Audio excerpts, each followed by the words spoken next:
Assalamualaikum warahmatullahi wabarakatuh. Hamdan wa syukran lillah, salatan wa salaman ala rasulillah. Amma ba'd. Puji syukur alhamdulillah kita ucapkan atas kehadirat Allah Subhanahu wa taala yang telah mencurahkan nikmatnya kepada kita semua sehingga kita dapat hidup sampai saat ini. Nikmat hidup yang kita tak tahu sampai kapan bisa kita miliki dan sampai kapan bisa kita nikmati. Nikmat hidup yang takkan pernah bisa kita ulangi lagi sampai kapanpun dan dalam bentuk apapun. Kemudian salawat dan salam semoga senantiasa terucap dari lisan kita ini buat baginda Rasulullah sallallahu alaihi wasallam dengan ucapan Allahumma salli ala sayyidina Muhammad wa ala ali sayyidina Muhammad. Perlu kita ingat bahwa setiap harta yang tak pernah disucikan alias ditunaikan kewajibannya mengandung banyak penyakit sehingga menjadikan pemiliknya lalai bahkan menjadi sumber fitnah. Apalagi harta tersebut didapat dengan cara yang haram. Ingatlah kaum muslimin, Allah Subhanahu wa taala memiliki sifat Al-Basir, yaitu Allah Subhanahu wa taala memiliki sifat yang Maha melihat. Meskipun kita bersedekah secara diam-diam, Allah akan melihat sedekah kita. Allah akan melihat amal kita. Diibaratkan sedekah secara diam-diam adalah semut yang hitam di bawah batu yang hitam, di malam gelap gulita yang hitam. Allah melihat semut itu. Bersedekahlah, jangan merasa terpaksa dalam bersedekah. Apabila kita merasa kesal dalam bersedekah, maka akan tertanam di bawah sadar kita bahwa sedekah itu tidak enak, bahkan mengesalkan. Bersedekahlah dengan sesuatu yang kita cintai dan yang sesuatu yang kita sukai.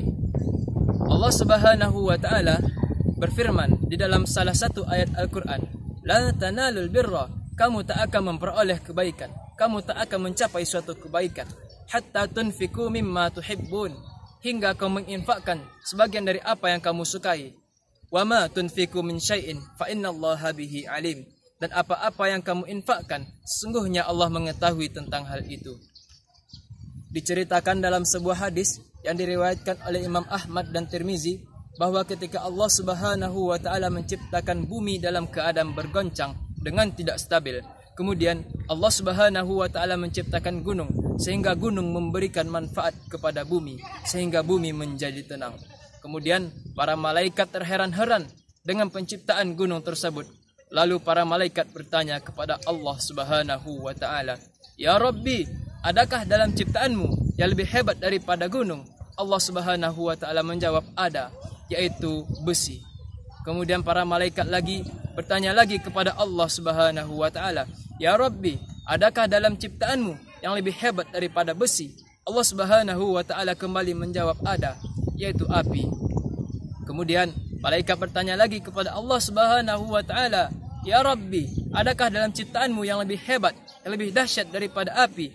Allah Subhanahu wa taala menjawab, "Ada, yaitu air." Api sebesar apapun, api sedahsyat apapun akan padam dengan disiram dengan air. Kemudian malaikat bertanya lagi kepada Allah Subhanahu wa taala, "Ya Rabbi, adakah dalam ciptaanmu yang lebih hebat daripada air?" Allah Subhanahu wa taala menjawab, "Ada, yaitu angin." Air di samudera yang luas dapat bergelombang dengan tinggi, tiada lain tiada bukan adalah karena angin. Kemudian malaikat bertanya lagi kepada Allah Subhanahu wa taala, "Ya Rabbi, adakah dalam ciptaanmu yang lebih hebat daripada itu semua?" Allah Subhanahu wa taala kembali menjawab, "Ada, yaitu amal anak Adam yang bersedekah dengan tangan kanannya hingga tangan kirinya tidak mengetahui." Begitulah dahsyatnya bersedekah.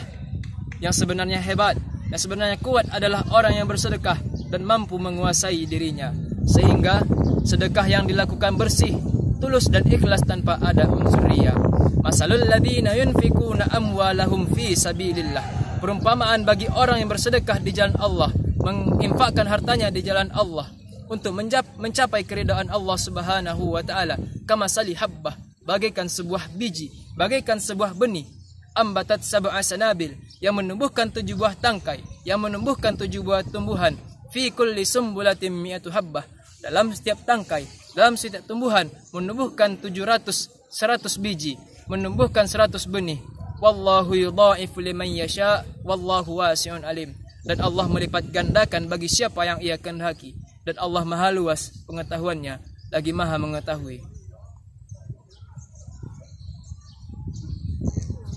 Allah Subhanahu wa taala berfirman dalam ayat lain ketika Ia bertanya kepada orang yang telah meninggal, seandainya mereka dihidupkan lagi, mereka mau apa? Rabbi laula akhartani ila ajalin qarib.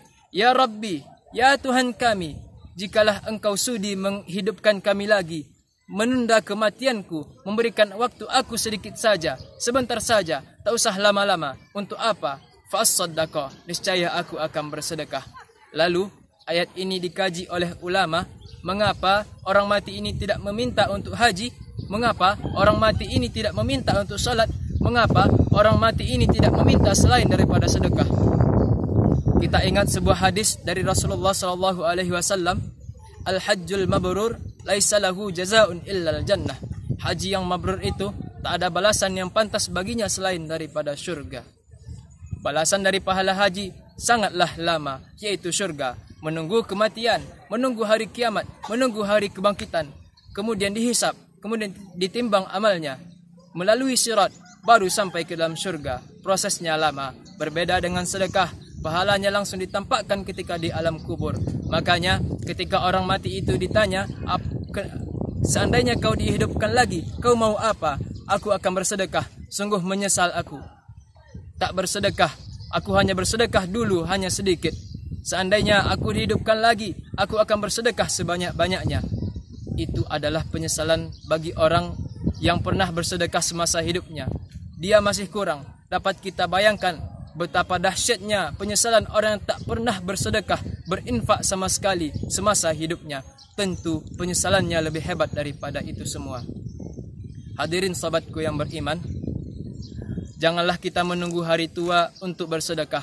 Untuk apa harta yang banyak, harta yang melimpah, tetapi tidak pernah diinfakkan, tak pernah disedekahkan, lalu kita mengharapkan berkah dari harta tersebut, bagaikan mimpi di siang bolong. Angan-angannya hanyalah fata morgana. Yang kamu makan akan busuk, yang kamu pakai akan lapuk. Tetapi jika kamu sempat bersedekah, jika kamu sempat berinfak untuk membantu perkembangan agama Allah, itulah yang akan kau bawa.